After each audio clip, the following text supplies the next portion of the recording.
All right, ladies and gentlemen, welcome back to another live stream where I want to talk to you about wasting your time in class. So I do apologize. This microphone I just have here for no random reason because it decided to stop working. So the audio is probably going to be a little off. I will probably go ahead and make some other announcements for you guys throughout this live stream.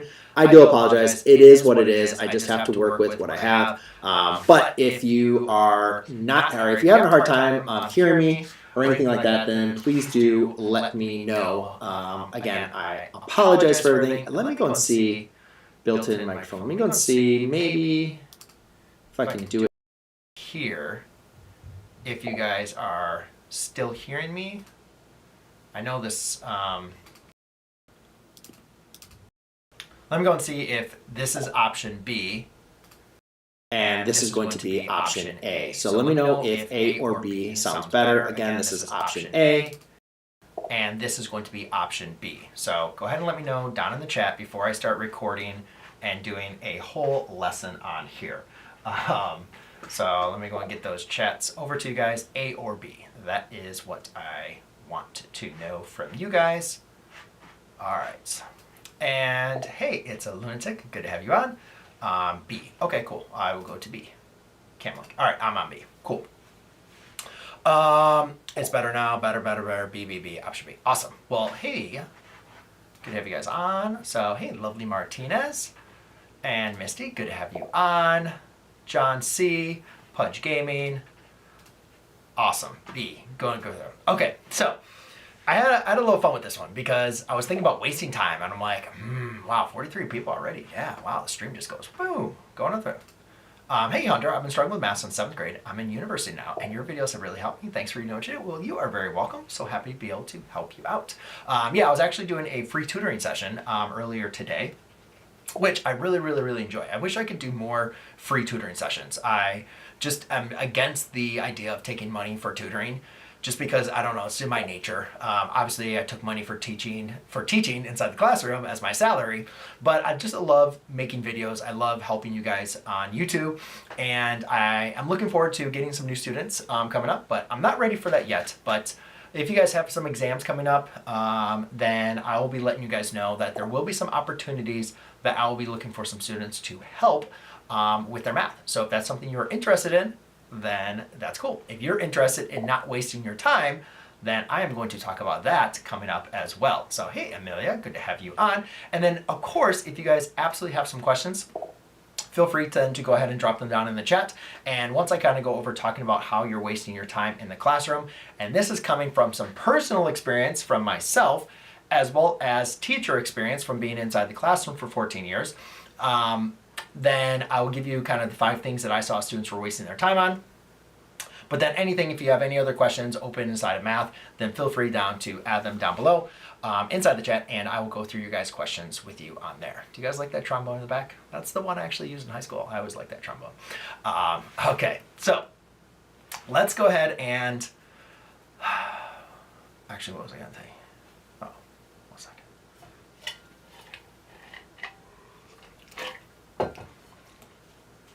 So let's go and talk about how you are wasting your time inside the classroom. So when I was a student, I wasted my time quite a bit. I was not very excited about going to math class. I didn't really enjoy math that much. Well, at least I didn't enjoy math class that much. I had some great teachers. I really enjoyed them.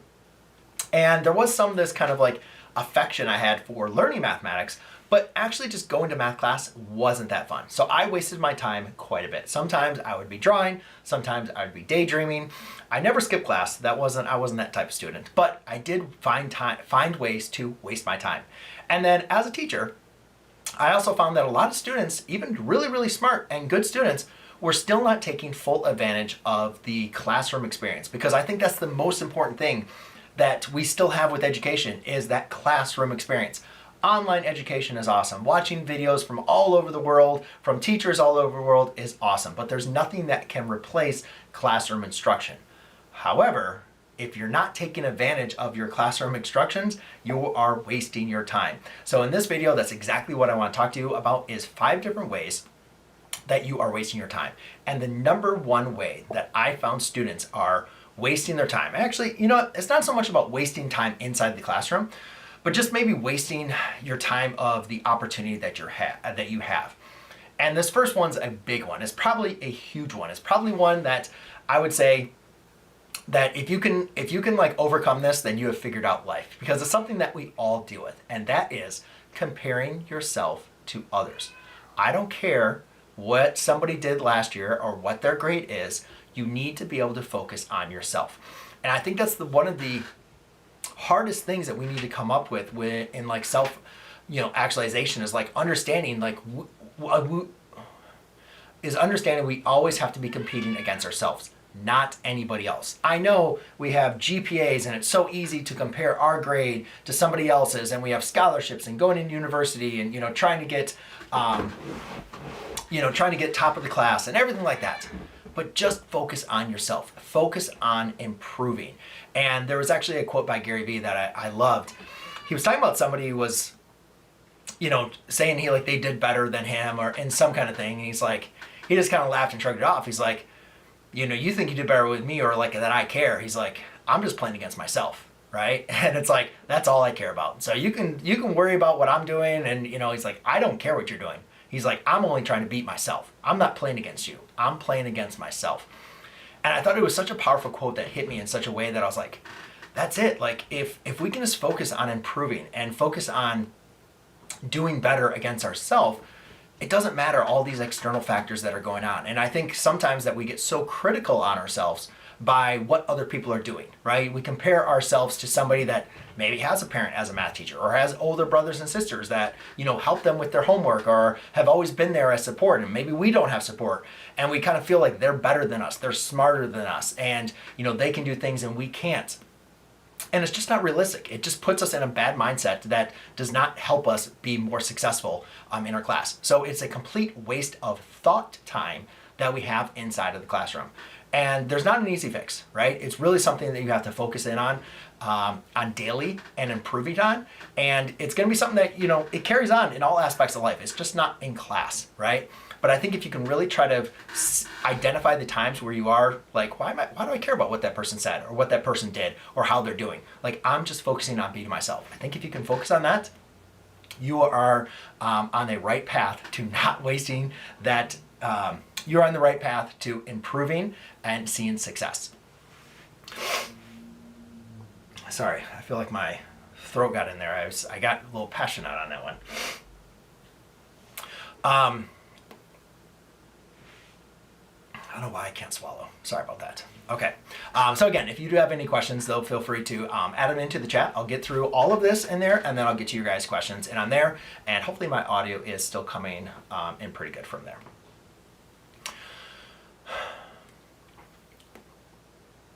All right. So one of the things that, students always come up to me is like, how do I stop procrastinating? How do I do, how do I make sure I do my math homework? Like, how can I, focus in when I don't want to do things? And a lot of times I look at students and I realize, like, what are you spending your time on? Like, what are you doing? And a lot of times students they'll put in there that a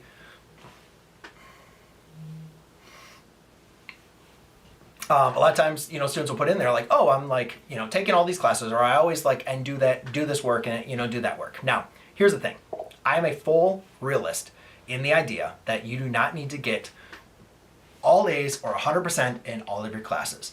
I am actually okay with you being able to identify what you want to focus on, okay, as your main subjects to like do your absolute best, get your A's, and then the other classes to kind of have a backseat, right? And I do believe that you should have a main focus on the classes that you want to make sure that you're doing your absolute best on. And then some other classes, like, yes, of course you want to do your absolute best on, but you're not trying to like have them take over your life or to impact those main courses that are like your main focus. But one thing I find a lot of students will do, is they'll spend their time doing the classes that they enjoy, that they focus on. They don't like math. Maybe they don't like doing math, or they don't like doing their homework or whatever else they do. And they just focus on the work that they enjoy. Even though it might not be the most important or what's needed the most, but they just focus on things that they like to do, right? And so what I want you to be able to do is think about that idea of, eating that frog. Get done with the most important things that you can first. then you can go ahead and focus in on, then you can go ahead and focus in on stuff that maybe you might be able to enjoy. But I think what you have to do is you have to identify what is the most important tasks or work that you need to be completing for, whatever classes that you have or that your focus is on, and get that work out of the way. Because I think one thing that students struggle with is the discipline of doing that, right? It's very easy when you look at all this work that you have to do, all these exams, all these grades that are coming up, and you're like, all right, I have to spend this much time doing this much time doing that. And guess what? Like a lot of times students would, they would just spend way more time on something that just because they liked doing it a little bit more, even though it wasn't as important. Maybe it wasn't going to move the needle as much on their grade than some of the other stuff. So I think it's really important that for you to identify what is the most important task that you need to be doing, and do that work first. Make sure you schedule it and make sure you're disciplined. That's not a perfect, gateway for being procrastination and everything, but that is one key step that can help you be more deliberate with getting your work done. Now, the next thing I love, and this is one thing that I found students did all the time, and thankfully, I never was the student when I was growing up, so I never had to worry about this. But let me see if you can picture the student. The student comes in, they always have everything perfectly organized. Everything is like color coded. Everything is nice and neat and organized. And you can realize, you're like, wow, how much time did you spend, getting all that work done? And a lot of times you can see, like, rather than actually doing some of the work, they were spending so much of the work being organized. Now, I am definitely one that could take a lesson out of the organizational space. Like I have to work on scheduling time for me to focus on organizing, planning, and getting things done. I've talked about that many, many times on my channel, how important that is. And it's something that I have to be able to work on because I always like to do. But there's also a subject of students that, again, are really organized or like very organized, and they do it naturally. Like that's just the way that their brain is wired. But there's also a subset of students that rather than getting work done, will do organizing as an excuse of time spent rather than actually doing the work. And you might feel guilty because I have been guilty of this as well, where it's like I have an hour to do some work to get things done. And then I realize I'm like, oh yeah, actually, you know what? I should probably be like organizing my folder and organizing, what I'm gonna do a little bit better. And it's like, is that the most efficient at that time? And the answer most often was like, no, you need to be doing this stuff. Like you do need to organize, but don't let that interrupt some of the stuff that's even more important. And that kind of goes back to my previous point about eating the frog. Like, what's the most important thing for you to tackle? Like a lot of it, if you have a study, if you have a test coming up or where else, like you're gotta have to put in that work, right? Don't be trying to like, oh, you know what, I should probably, probably rewrite all of my notes so they're cleaner at this moment. Well, if you have a test coming up, like that's not that important. Like make sure you are studying, getting your stuff done, and then find some other time to be able to organize, or just find a better process for you to be able to get in your organization. But I found a lot of students that would do cheat sheets or would be extremely organized. Not always were the most organized person. It's just that they kind of wasted their time focusing on the organization of organizing and just spending their time, highlighting their notes and everything else. And I'm like, they might have struggled with math or had some deficiencies. And I'm like, your time would have been better spent rather than having all this stuff organized where it's, nice and clean, but like of actually just focusing and practicing and doing some problems or doing a study session or stuff like that. So it's not just organization in general, but just be careful if you are identifying things that you need to get done and you're spending time organizing or planning or whatever else, when at that moment that's not the most efficient way. So again, it's not all the time you're organizing that's a waste of time. It just depends on the context or when you're doing it. And this next one's kind of related to it because I think this one comes into where a lot of students feel like they struggle with math. They're like, Ms. McLogan, I did all of your homework problems. I did every single problem that you gave. I did this whole study guide. And I still failed. And usually my question is kind of, a non-emotional response, but it's like, you didn't do enough. You didn't practice enough. You just did what you could do. And I think what the reasoning behind that, statement and what a lot of times students will do is like, when I give homework or I give a study guide, that's not designed to be the end-all be-all of getting every single student prepared for their test or their quiz. That is just basically a guide. And one thing that I found a lot of students will do is, especially in their homework, they'll do the problems they know how to do, or the ones that they can complete. And then the ones they don't know how to do, it's either they'll like search it up, right? ChatGPT or, Mathway or, Photomath, and they'll just, whatever to get the answer to get the grade. And that's it. They don't focus on struggling to working through those problems. They only do the problems that they are good at or that they can do, and then they just either use a shortcut or they don't do the problems that they struggle with. And I'm telling you, that is wasting your time. Now, one of my study techniques is doing problems that you know how to do and doing problems that you don't know how to do. That's important. However, when you are learning and you're going through the learning process, it's important for you to go through the struggle. And it's not a waste of your time. And I know, I remember when I was in high school, we were doing trigonometric identities, and I remember some of these problems would take me 15, 20 minutes. In college, I don't even want to talk about how much time sometimes a problem would take. Like, I would have to stop, come back to it a day, then come back to it another day. Like, some of those problems would take a really, really long time. But I really, really think it's important for your mathematical brain to go through those struggles. If you're just doing problems that you already know how to do, and like, that's not really it's practicing going through the motions, but that's why I can agree with a lot of students that don't like homework that just feels like busy work. Like, it is just kind of a waste of time. Like, if you already know how to do something and you're just going over a lot of that same, thing over and over and over again, your teacher gives you 20 problems, like, that's a waste of time. I don't want you to be focusing on that. Yes, I want you to go through the motions. Yes, I want you to review for your test going through the motions, but I want you to be careful of wasting your time doing a whole bunch of problems that, and I'm sorry if your teacher gives you like 50 problems to do over and over and over again.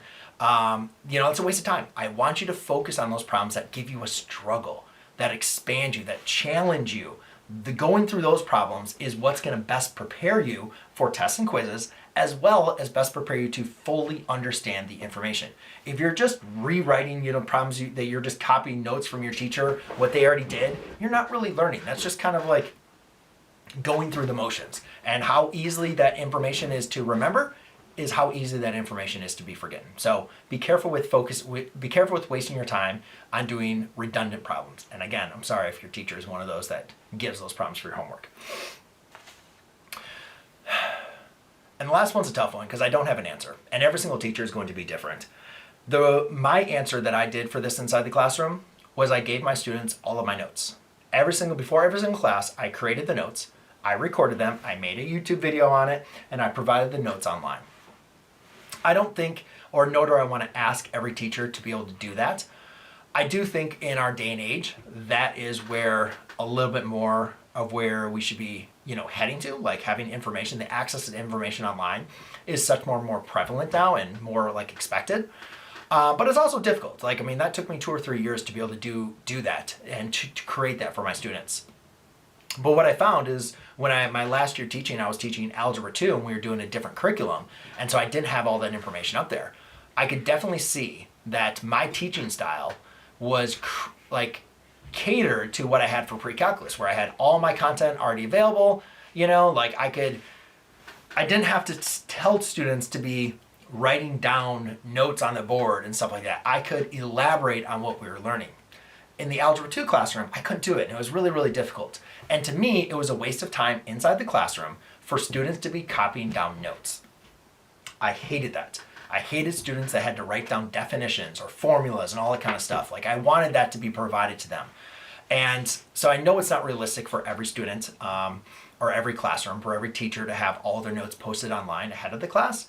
But I think if there's a thing that I want to focus in on wasting your time is, if you already have these notes in your book, or maybe you can split the time with another friend that's in the class, I just don't think it's a good use of your time to be writing down the definitions and formulas that your teacher writes on the board. To me, that's just so archaic. That information we should be provided online, or maybe have somebody in the class that can write it down and provide it. What I want you to be focusing your time inside the classroom is what the teacher is teaching, what they're saying, and what you're understanding. I want you to be adding to your notes of your own understanding or making connections. That's what I want you to be focused on. I always hated when students I'm like, all right, let's go and move on. They're like, wait a minute, I'm not done writing down. And it's you can get this in the book, or you can write this down later, or copy it from somebody else. Like, I just think that's a big waste of a time inside the instructional, classroom. So if you can find ways to not be focused on having to copy down things every single day, and you can focus on really listening to what the instructor is saying, I feel like it's a lot less wasted of your time to show up inside the classroom, and you can come away from the classroom with a better understanding of what actually the lesson was taught. Now, in this video, I talked about 5 ways that you can be wasting your time, or 5 ways that you can be wasting your time inside the classroom or in school. But in the next video, what I do is talk about what you should be doing or focusing on that can completely change the way that you study. That will come up in the next video, but until that video, let's go down and get into your guys' questions. All right. Cool. So if you guys have any questions, feel free to add them down into the chat. Please find the best method for finding the LCM of a number. Well, I'm assuming, just list multiples of the numbers. I mean, the easiest way to find the least common multiple, I would just think of, you can always find a common multiple by multiplying your 2 numbers. That's always going to give you a common multiple. And the least common multiple, you just want to kind of mentally list out those numbers, and that can give you there. Have you ever taught Calc 3? No, I've never taught Calc 3, and actually for my major, I never had to take Calc 3 either. So I did take, obviously, some aspects of my upper level mathematics of differential equations, but nothing of the actual course. Is it better to read at night, or what's the perfect time to read and will understand properly? I'm really having an intense test tomorrow and throughout the week. I'm not sure really to read. I mean, to be honest with you, I think it really just kind of depends into, how your day is structured and how you work, I mean, I think there is some of that context, like people work better in the morning, some people work better at night.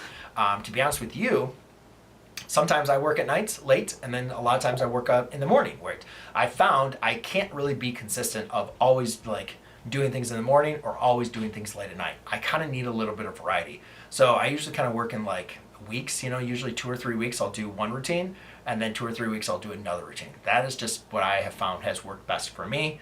I know a lot of people want to be much more rigid with that, and that's perfectly fine. Oh, thank you, Samaj. I appreciate that.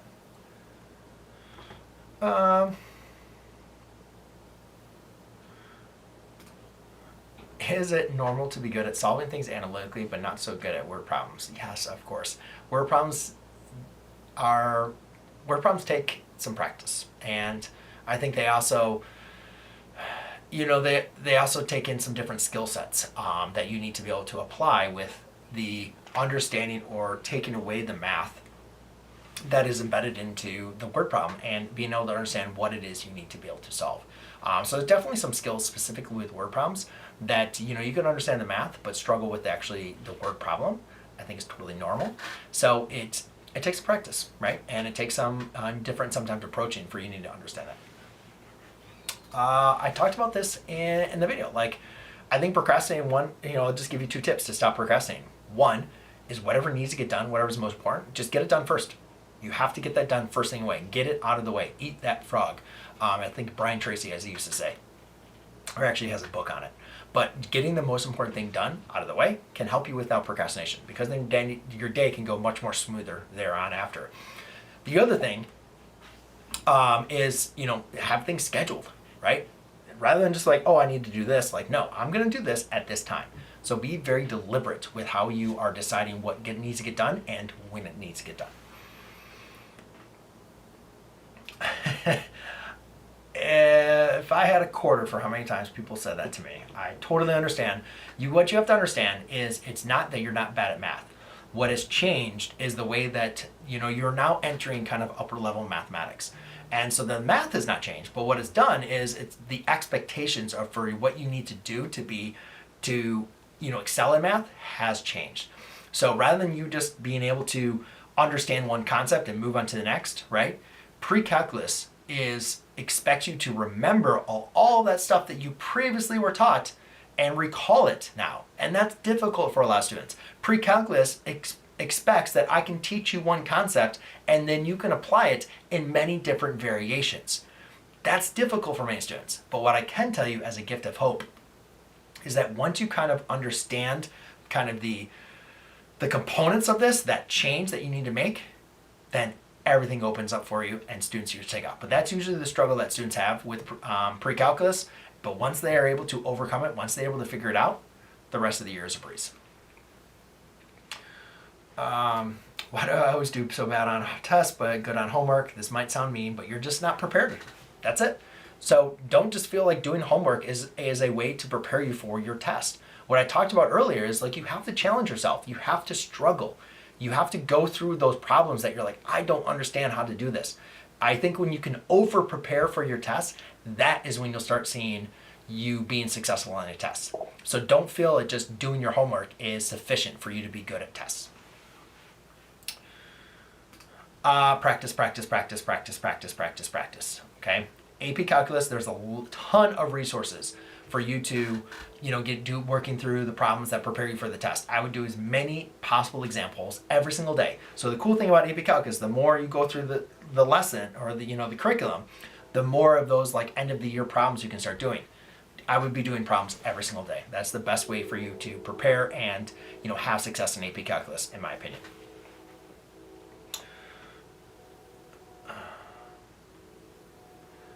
I have a teacher that is very strict for her methods, marking me wrong for using quadratic form instead of factors when told to solve anyway. Do I learn my way or try to please her for the test? It's a good question. I was never the very deliberate teacher, I guess, in that way, so it's kind of hard for me. But I think it's really important for people to have a variety of teachers and instruction.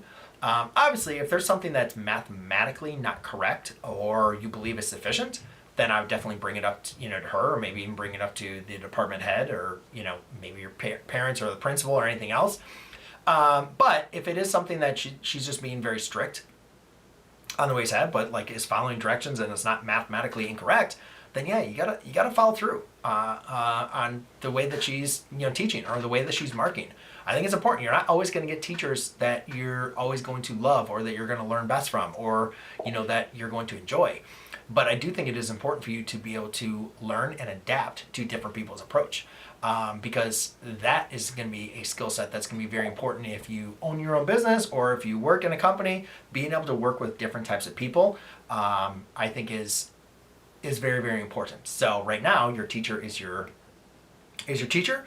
So you're going to they set the rules and you're going to want to follow those rules. But yeah, obviously if there's something that you create that's still mathematically correct, but they did not provide efficient directions and that's hurting your grade, then I would bring it up to the appropriate people to have that addressed.